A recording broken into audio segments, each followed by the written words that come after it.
What's up, guys? It's your boy Hamlet Dubois, and we're bringing you another live edition. Here we got my brother Peter. You guys seen him on a couple of the other videos. It's late at night.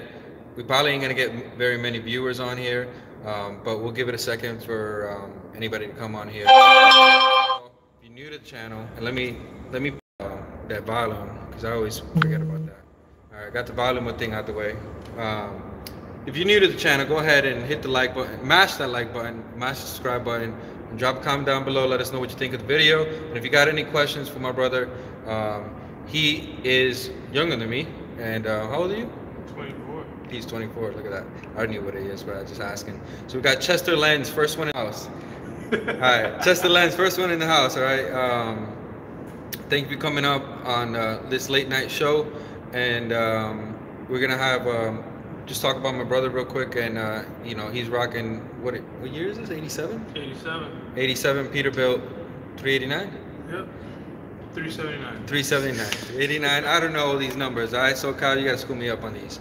We got point-to-point transportation stuff and the good life, yo. All right, so I'm just gonna ask a couple questions. What do you call it? A couple questions to my brother about how everything is going, and we got to get up on the charger because this thing is saying low battery. We got 6%, but we'll just make this a quick live feed, like under 10 minutes. So if anything, he is still a baby. There you go. All right. So I'm gonna change the camera around and we're gonna talk to him. All right.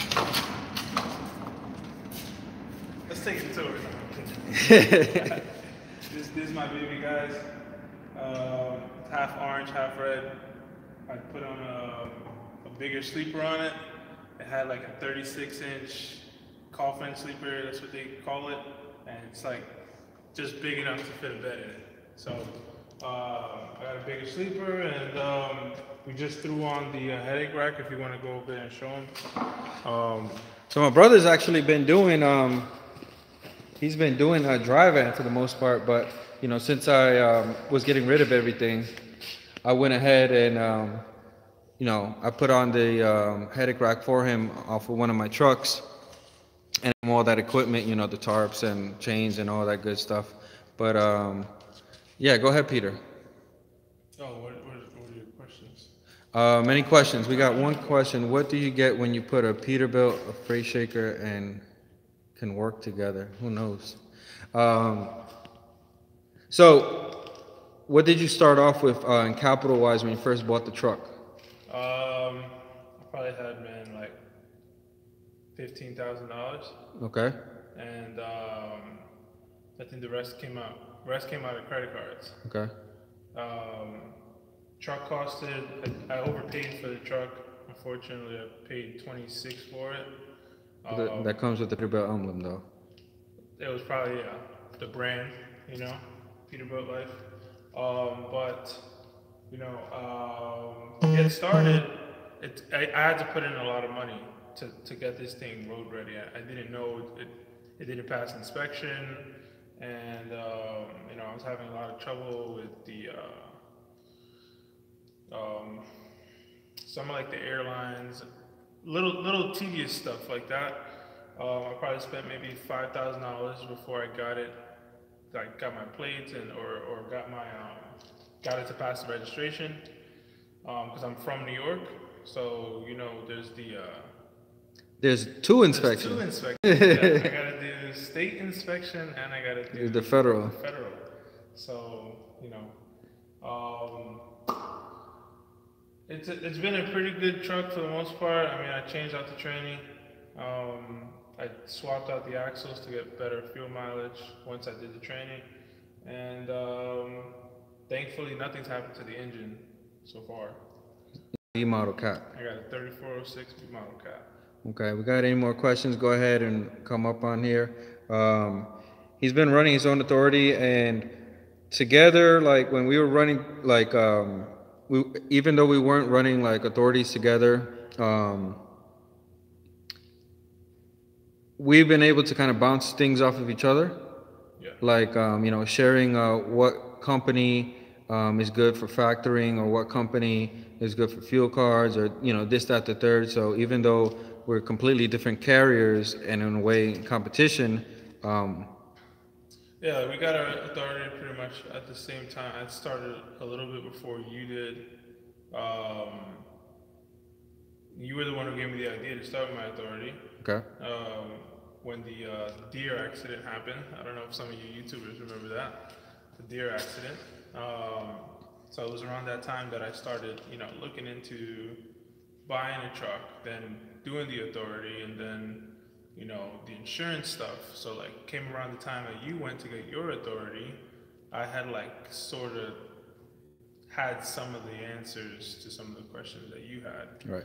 And some of the things that I didn't know that I needed to do, you told me that, this is what you should do, or, just in case you didn't know that you had to do these Right, things. right. That's what brothers are for, obviously. And,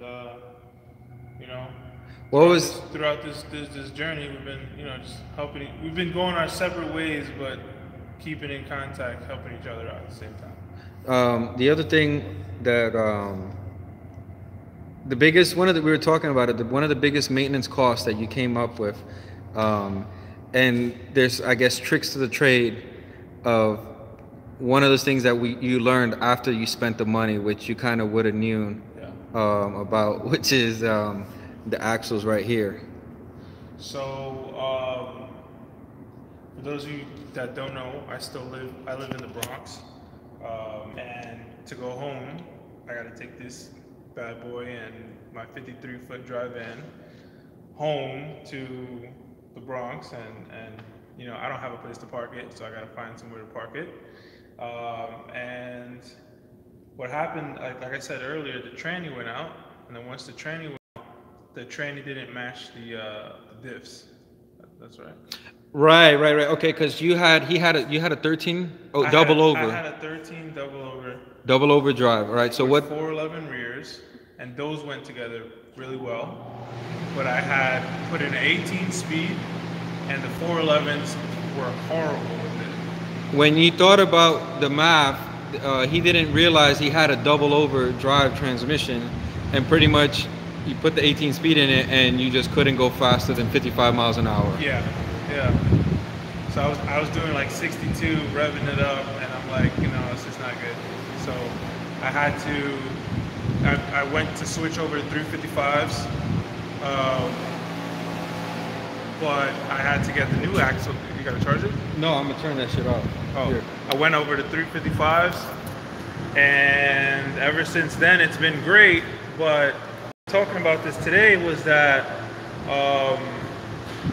what I should have done, because I have air track on this, since it's an 87, it has air track suspension, which is not a very good ride. And what I should have done when I swapped out the diffs is we should have got a cutoff. A frame cutoff. A rear. Because pretty much my brother had to get new axle, what do you call it? Whole axles. Whole axles, right? Because they couldn't match the rears or whatever? Yes. Or because it was too expensive to get rears for, yes, matching rears for. It was better to just get a newer style axle, switch out the older style hubs at the same time while, having the whole assembly. So essentially, he spent money on that transmission, he spent money on this axle and on this axle. Yep. When in reality, all he should have had done after the transmission was cut the frame off right here and go to the junkyard and get what is called a frame cutoff, which comes from this section to that part of the truck, and you can update pretty much a newer drive assembly.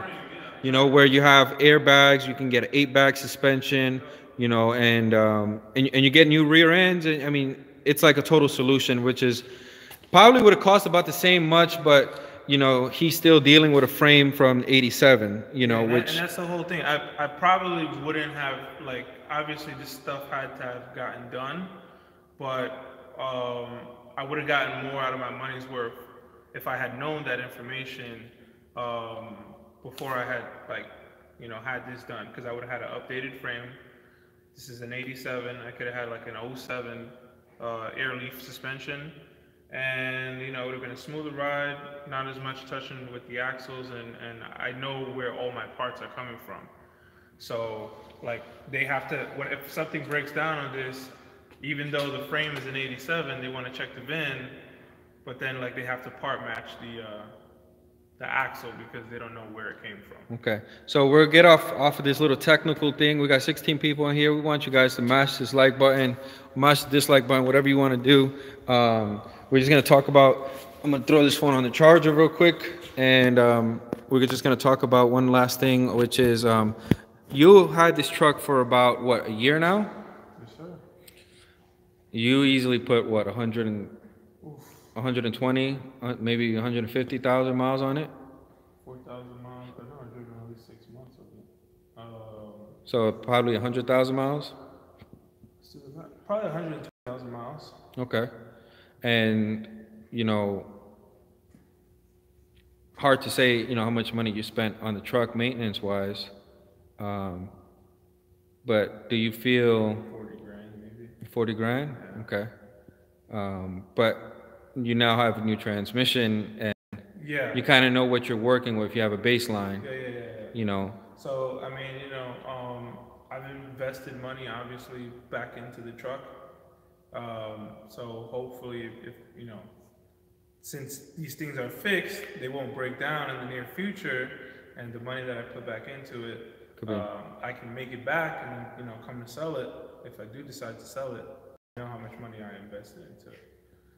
So I think for those of you, I guess what's the message here? I guess the message is 1 year operating authority. Is it still going good or not? Definitely is. I mean, I'm only one truck. I think everybody has to do things at their own pace.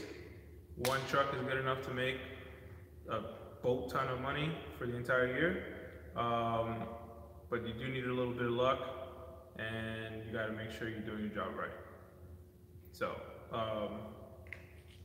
if I can do it, you guys can do it. Hopefully, Hamlet's page has been a motivation to some of you guys to want to get your own authority. And I wish you guys the best of luck from me and Hamlet. I mean, this guy's the one that came from US Express just about, what, a year ago? No, 2 years ago. Yeah. So, yeah, anybody can do it, for sure. I drove for Swift, too. All right. What is his mile per gallon now? Ooh. It's pretty bad. 4 miles per gallon. Maybe. But I mean, he's got a lot of space in between, you know, the cab and the truck, you know, but cool factor, right? So 4 miles per gallon, but I get the hose. Hey.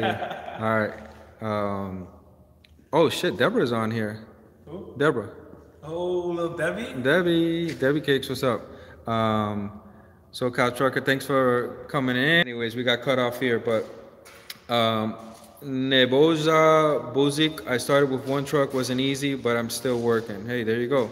And James Tyson, what's up? Anyways, folks, this concludes the live feed. Pretty much I'm catching up with my brother. If you guys have any questions, comments, concerns, after watching this video, or people that, you know, watching this video tomorrow, whatnot, go ahead and comments below, and